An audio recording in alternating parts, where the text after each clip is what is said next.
BBC दुनिया में आज देखिए, क्या अमेरिका की सख्त चेतावनी को नजरअंदाज कर रहा है इसराइल? फलस्तीनी शरणार्थियों के लिए काम करने वाली संयुक्त राष्ट्र की एजेंसी पर बैन लगाने के इसराइल के फैसले के बीच यूएन ने कहा, गजा में मदद नहीं ले जाने दे रहा इसराइल। अमेरिका ने दी थी इसराइल को चेतावनी, गजा में जाने वाली मदद नहीं बढ़ाई तो रोकी जा सकती है सैन्य सहायता। हिजबुल्लाह ने नईम कासिम को बनाया अपना नेता। बीते महीने बेरूत में इजरायली हमले में मारे गए हसन नसरल्लाह के बाद संगठन के दूसरे सबसे बड़े नेता थे नईम। इस बीच उत्तरी गजा के बेतलाहिया में रिहायशी इमारत पर इजराइल का हमला। हमास ने कहा, मारे गए कम से कम 93 फलस्तीनी। स्वागत है आपका बीबीसी दुनिया में। मैं हूं सारिका सिंह। कार्यक्रम में लेबनान के हालात की भी करेंगे बात, लेकिन पहले हेडलाइंस।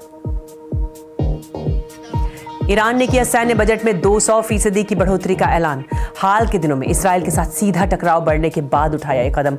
दोनों देशों ने एक दूसरे के यहां किए हैं हमले। सूडान में जारी गृह युद्ध की जांच के दौरान संयुक्त राष्ट्र को पता चला, बड़े पैमाने पर हो रहे बलात्कार। सेना से लड़ रही पैरामिलिट्री आरएसएफ पर लगते रहे यौन हिंसा के आरोप। यूएन के रिपोर्ट में मिले ऐसे भी मामले जहां सेना ने भी लोगों को डराने के लिए किया यौन उत्पीड़न। उत्तर कोरियाई सैनिकों को रूस भेजने के जवाब में कदम उठाने के लिए दक्षिण कोरिया और यूक्रेन के बीच होगी रणनीतिक वार्ता। दक्षिण कोरिया के राष्ट्रपति युन सुक योल ने कहा, रूस और उत्तर कोरिया के अवैध सैन्य गठबंधन के खिलाफ कदम उठाना जरूरी। और ये भी बताएंगे क्यों अमेरिकी राष्ट्रपति चुनाव में आप्रवासन के मुद्दे पर बटे हैं पेंसिल्वेनिया में रिपब्लिक पार्टी के समर्थक। दिखाएंगे पेंसिल्वेनिया से ग्राउंड रिपोर्ट। जब से इजराइल ने गजा में सैन्य अभियान शुरू किया है, तभी से उस पर आम नागरिकों की जान बचाने और मानवीय सहायता पहुंचाने के लिए जरूरी कदम ना उठाने के आरोप लगते रहे।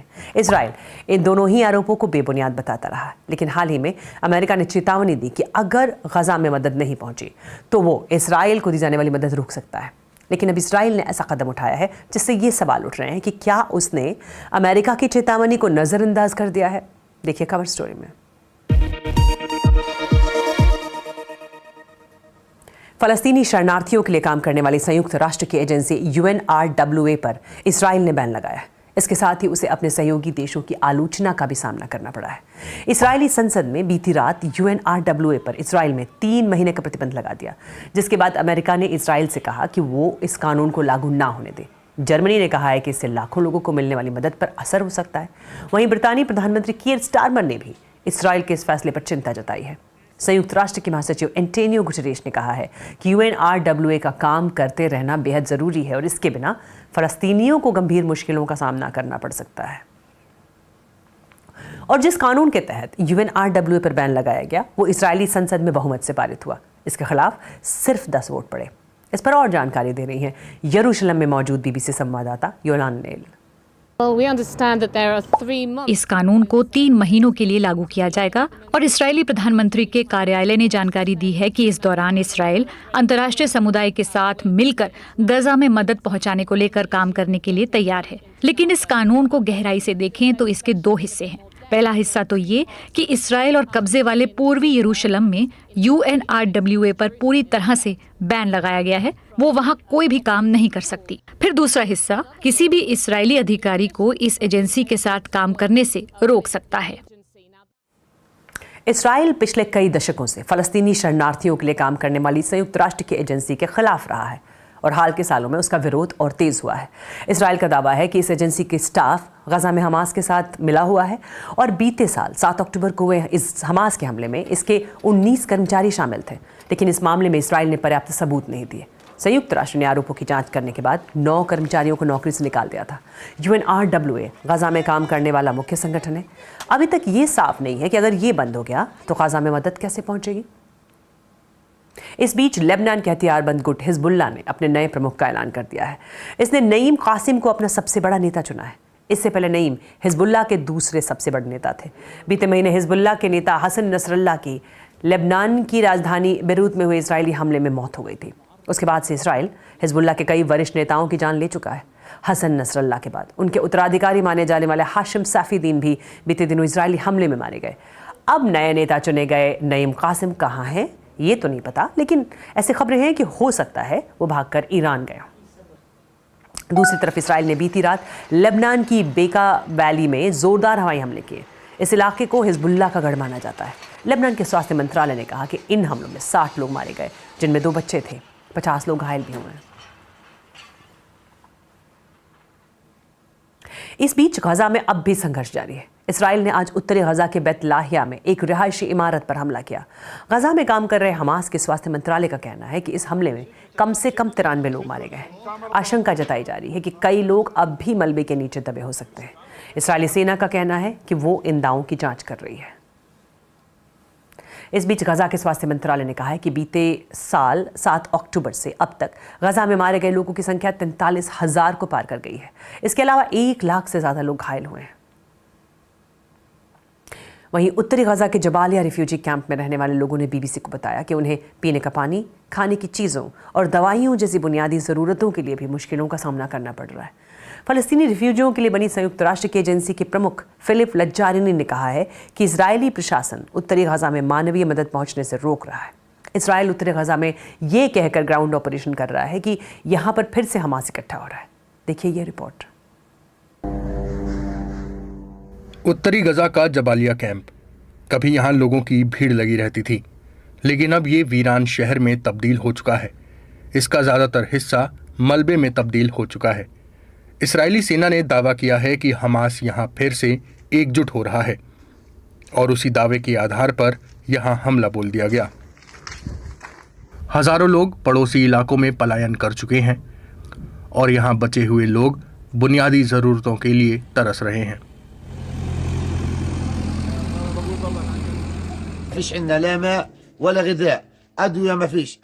हमारे पास न पानी है, न खाना है और ना ही दवाइयाँ हैं। क्या दुनिया हमारे मरने का इंतजार कर रही है? हम तो मर ही रहे हैं। हम अपने शहीदों को सड़कों में दफना रहे हैं। हमने सड़कों में ही कब्र खोदी हैं क्योंकि हम कब्रिस्तान तक नहीं पहुंच सकते। फलस्तीनियों और राहत संस्थाओं को ऐसा शक है कि इजरायली सेना ये नई रणनीति अपना रही है। यही वो तथाकथित जनरल्स प्लान है जो कि रिटायर हो चुके वरिष्ठ अधिकारियों ने सुझाया है। इसके तहत इसराइल की मंशा है कि इस इलाके को लोगों से खाली करा लिया जाए। हालांकि इसराइली रक्षा मंत्री ऐसी किसी योजना से इनकार करते हैं। उत्तरी गजा में कमाल अदवान अस्पताल पूरी तरह बर्बाद हो चुका है। अमेरिका ने इसराइल को चेतावनी दी है कि अगर 30 दिनों के अंदर उत्तरी गजा में और ज्यादा मानवीय सहायता नहीं पहुंचाई जाती है तो वो इसराइल को सैन्य मदद नहीं देंगे। इसराइली अधिकारी हमास पर जबालिया के लोगों के लिए मुहैया कराई गई मदद को हड़पने का आरोप लगाते हैं। हमास इससे इनकार करता रहा है। संयुक्त राष्ट्र संघर्ष विराम चाहता है, भले ही कुछ घंटों के लिए, ताकि वहां के परिवार सुरक्षित इलाकों में पहुंच पाए। और उत्तरी गजा में खराब होते हालात को लेकर पूरी दुनिया में फिक्र जताई जा रही है। और कार्यक्रम में आगे दिखाएंगे क्यों अमेरिका के विकास के लिए जरूरी है अप्रवासी कामगार। और बस कुछ ही दिन बचे हैं जब होगा अमेरिका में राष्ट्रपति चुनाव, और इन चुनाव में इमिग्रेशन यानी अप्रवासन का मुद्दा छाया रहा। कभी ये कहा गया कि अप्रवासी पालतू जानवरों को खा रहे हैं, कभी ये कहा गया बिना दस्तावेजों वाले करोड़ों कामगारों को डिपोर्ट कर दिया जाएगा। चुनावी सर्वेज में भी ये बात सामने आई है कि वोटरों के लिए भी अप्रवासन एक जरूरी मुद्दा है। लेकिन चुनावी अभियानों में कही गई बातें आर्थिक सच्चाई को शायद ही बयां करती हैं। बड़े पैमाने पर हो रहा अप्रवासन अमेरिका के आर्थिक विकास के लिए जरूरी भी है। क्यों? देखिए पेंसिल्वेनिया से बीबीसी संवाददाता रितिका गुप्ता की रिपोर्ट। पकी हुई फसलों को काटने के लिए कई अप्रवासी अमेरिका आते हैं और खेतों में काम करते हुए अपने दिन गुजारते हैं। सच कहूं तो मुझे लगता है कि अप्रवासी मजदूरों के बिना कई व्यवसाय ठप हो जाएंगे। ब्रेट लेबो पेंसिल्वेनिया की एडम्स काउंटी के यॉर्क स्प्रिंग्स में खेती करते हैं। हाल के सालों में उन्हें अपने यहाँ काम करने वालों की संख्या बढ़ानी पड़ी, जिनमें ज्यादातर अप्रवासी कामगार मेक्सिको के थे। ये लोग अस्थायी तौर पर दिए जाने वाले एग्रीकल्चरल वर्कर्स वीजा H-2A के तहत काम करते हैं। इस काम के लिए जितने लोग चाहिए वो मेरे इलाके में नहीं मिल पाते, पर ये लोग काफी भरोसेमंद हैं और ज्यादातर पुरुष साल दर साल वापस आते रहते हैं, तो उनके पास तजुर्बा है और वो यहाँ आते ही तुरंत काम करना शुरू कर देते हैं और नए लोगों को भी वही ट्रेनिंग देते हैं। यहाँ पेंसिल्वेनिया की एडम्स काउंटी में खेतीबाड़ी का काम स्थानीय अर्थव्यवस्था को चलाए रखने में मदद करता है। ये काफी उपजाऊ जमीन है, ये फूल, फल और सब्जियां उगाने के लिए मुफीद है, पर इस क्षेत्र के कृषि उद्योग की सेहत दूसरे देशों से आने वाले मजदूरों पर टिकी है। If the farmers would not be able to harvest all of their fruits and अगर किसान अपनी उगाई हुई सब्जियों और फल काटकर इकट्ठा नहीं करेंगे तो वो अपने परिवार का पेट नहीं भर पाएंगे, वो स्थानीय टैक्स नहीं दे पाएंगे और न ही वो समाज को वापस कुछ दे पाएंगे। अगर फसल नहीं होगी तो हमारी फूड चेन पर असर पड़ेगा, क्योंकि यहाँ उगी सब्जियाँ और फूल पूरे देश भर में जाते हैं। vegetables go all across the country. नवंबर में होने वाले राष्ट्रपति चुनावों में वोटरों के लिए आप्रवासन एक बड़ा मुद्दा है। पोल्स की माने तो ज्यादातर अमेरिकी मानते हैं कि आप्रवासियों की संख्या कम होनी चाहिए, पर अमेरिका बुजुर्गों की बढ़ती आबादी से जूझ रहा है और आने वाले समय में घटती आबादी का सामना करने वाला है। If immigration is lowered, reduced to zero. अगर आप्रवासन कम करके बिल्कुल शून्य कर दिया जाएगा तो अगले 35 सालों में 18 से 44 साल के लोगों की आबादी, जिनका भविष्य के वर्कफोर्स में करीब करीब पूरा योगदान रहेगा, वो 20% घट जाएगी। तो आप देख सकते हैं कि आप्रवासन बंद करने की नीति का अमेरिकी समाज और उसकी अर्थव्यवस्था पर कितना बड़ा प्रभाव पड़ेगा। और इसी वजह से कुछ राज्यों और नगर पालिकाओं में, यहाँ तक कि यॉर्क स्प्रिंग्स में भी, जहाँ लोग मुख्य रूप से रिपब्लिकन पार्टी का समर्थन करते हैं, वहाँ लोगों ने खुद को इस आप्रवासी विरोधी भावनाओं से अलग किया हुआ है। और खेती करने वाले ब्रेड जैसे लोगों के लिए आप्रवासन अपने कारोबार को जिंदा रखने के लिए बेहद जरूरी है। फसलें सड़ जाएंगी और बिना आप्रवासी मजदूरों के हम लोग कुछ भी नहीं कर पाएंगे। और अब तक तो नौकरी के लिए कैंडिडेट चुने जाते थे, लेकिन कैसा हो अगर आपको खुद चुनने का मौका मिले कि आप किसके साथ काम करेंगे? जापान में एक ऐप ऐसा ही करने का मौका दे रहा है। जापान में हाल ही में हुए चुनाव के नतीजों में साफ बहुमत न मिलने के बाद वहाँ की मुद्रा येन में गिरावट दिखी गई थी। माना जा रहा है कि उसका वहाँ के उन उद्योगों पर असर पड़ सकता है जो ज़्यादातर चीज़ें आयात करते हैं।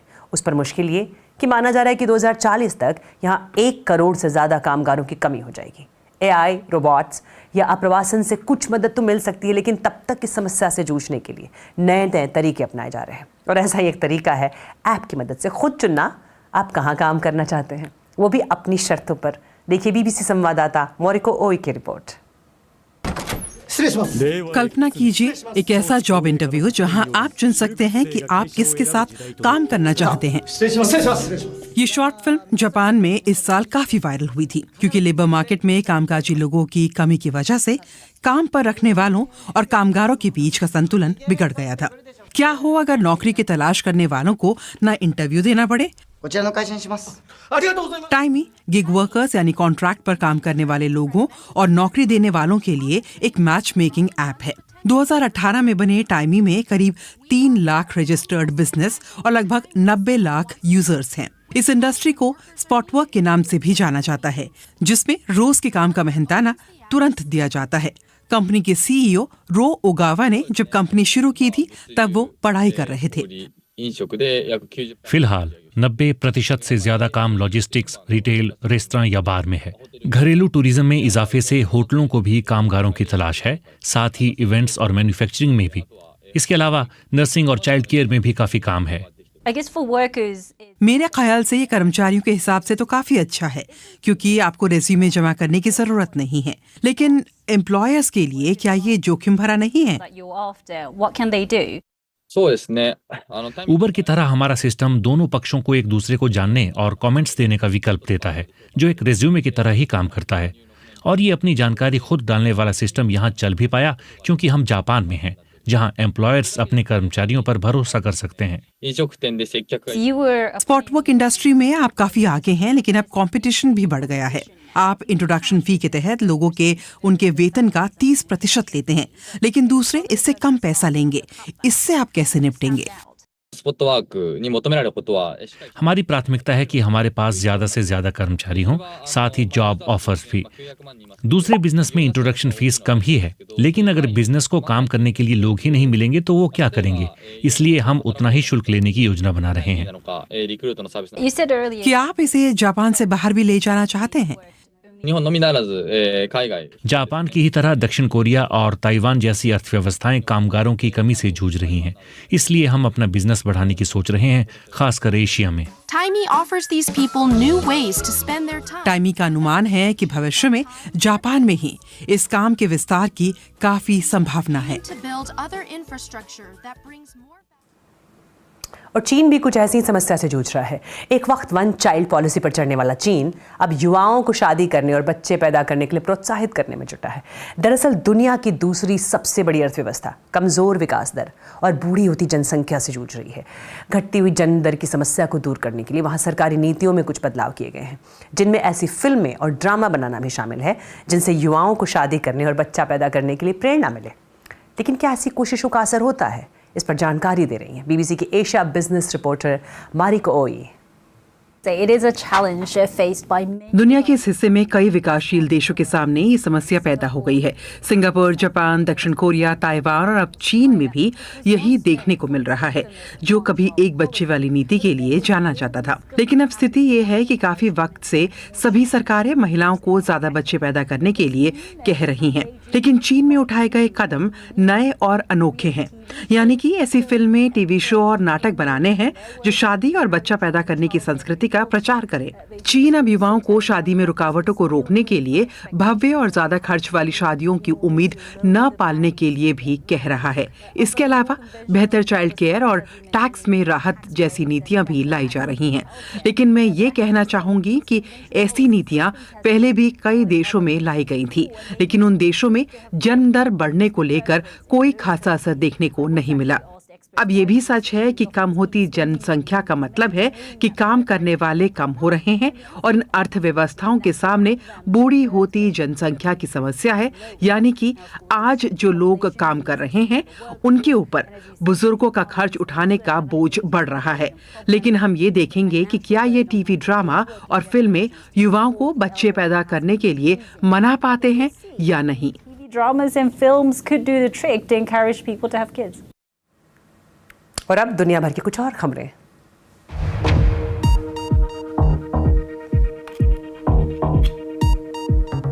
और बात यूरोप और एशिया के बीच बसे देश जॉर्जिया की, जहां हाल ही में हुए चुनाव की वैधता पर सवाल उठे हैं। सत्ताधारी जॉर्जियन ड्रीम पार्टी की जीत होने के बाद विपक्ष ने चुनाव में धांधली के आरोप लगाए हैं। अब चुनाव आयोग ने कहा है कि वो यहां हर जिले में रैंडमली किसी भी एक पोलिंग स्टेशन को चुनेगा, फिर वोटों की दोबारा गिनती की जाएगी ताकि शक को दूर किया जा सके। दरअसल सत्ताधारी पार्टी को रूस समर्थक माना जाता है और विपक्षी पार्टी को पश्चिमी देशों का समर्थक। जर्मनी और ब्रिटेन के बीच एक रक्षा समझौता हुआ है। यूरोप के इन दो बड़ी अर्थव्यवस्थाओं वाले देशों के बीच हुए इस समझौते का मकसद है सुरक्षा को मजबूत करना। इसके तहत दोनों देश मिलकर ड्रोन्स और लंबी दूरी की मिसाइलें बनाएंगे। 130 सालों में पहली बार जापान के माउंट फूजी पर बर्फ नहीं है। जापान की इस सबसे ऊंची पहाड़ी की चोटी पर अक्सर अक्टूबर महीने की शुरुआत तक बर्फ रहती है, लेकिन इस बार मौसम गर्म है, इसलिए बर्फ नहीं पड़ी है। इसके लिए जलवायु परिवर्तन को भी जिम्मेदार माना जा रहा है। और माया सभ्यता के खोए हुए विशाल शहर की खोज हुई है। ये सिटी मेक्सिको के कैंपेक में जमीन के अंदर मिली है। पुरातत्व वैज्ञानिकों को यहाँ पिरामिड, खेल के मैदान और थिएटर भी मिले हैं। माना जा रहा है कि यहाँ लगभग 50,000 लोग रहते थे। जो चीजें मिली हैं उनसे पता चलता है कि ये लोग मनोरंजन को अहमियत दिया करते थे।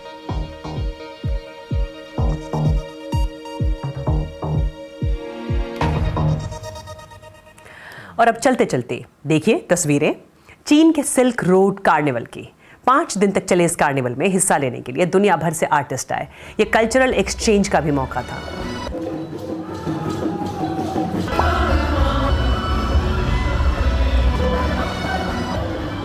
तो यहाँ दुनिया भर से आर्टिस्ट आते हैं और अपने आइडियाज शेयर करते हैं।